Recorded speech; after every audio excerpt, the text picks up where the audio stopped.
Ang Japan ay kilala sa mga magagandang tanawin, masasarap na pagkain at kultura at malinis na kapaligiran. Pero sa kabila ng tinataglay na ganda ng Japan ay may mga pangyayari din na naganap dito.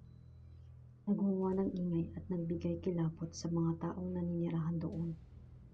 Katulad na lamang noong nangyaring krimen mula August 1988 hanggang June 1989.